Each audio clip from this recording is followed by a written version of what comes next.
Say hello, two-time Golden Guitar winner, 75 million stream person, James Johnston. How are you? I am very good. Good to see you again. It's great to see you. And I've been listening to Blame, your new single, which was written and recorded in Nashville. Was that all in the same visit?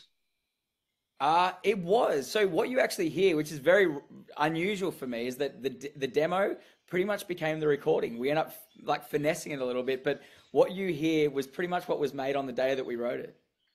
I would think that is unusual for you because I know that you put a lot of time and effort into your recordings. You're very thoughtful. You have been doing this for quite a long time, and I hesitate to say you're a perfectionist, James, but given the quality of the music, it's probable. So obviously there was something in that vocal that really appealed to you and your producer. Yeah, honestly, there was just some magic, and we tried messing with it, and something got lost.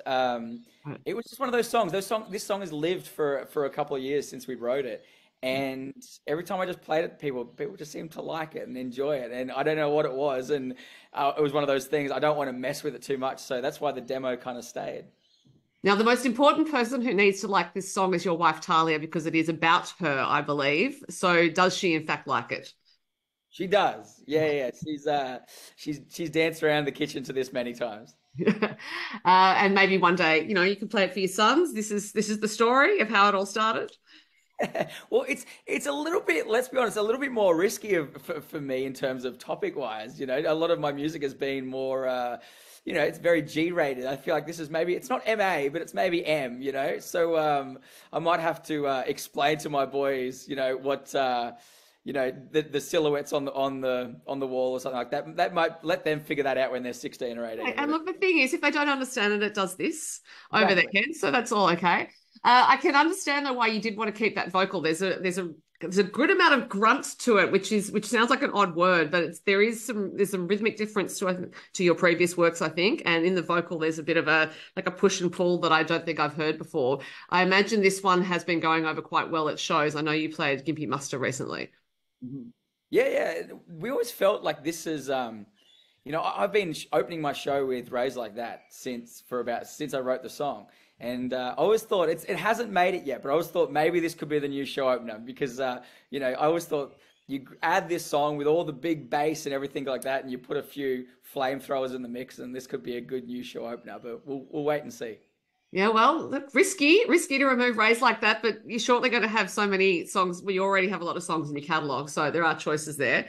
I also think you're not one to rest on your laurels as an artist, and so I would imagine for you, kind of moving this along rhythmically, vocally, you are looking for new things, right? You're always exploring new ideas and in performance as well as recording.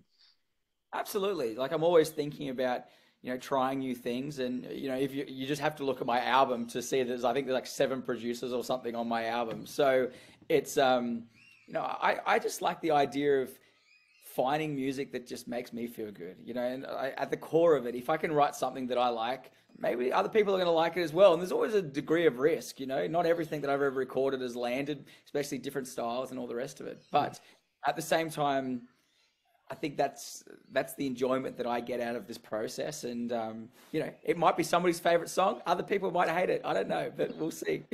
And for those who haven't listened to the album, I do think it's a great representation of your range as a writer as well as a singer. A song like Worth Its Weight in Gold, which hits so hard every single time I listen to it. And then there are, songs like Raised Like That and Country Boys, which are really uplifting barn stompers.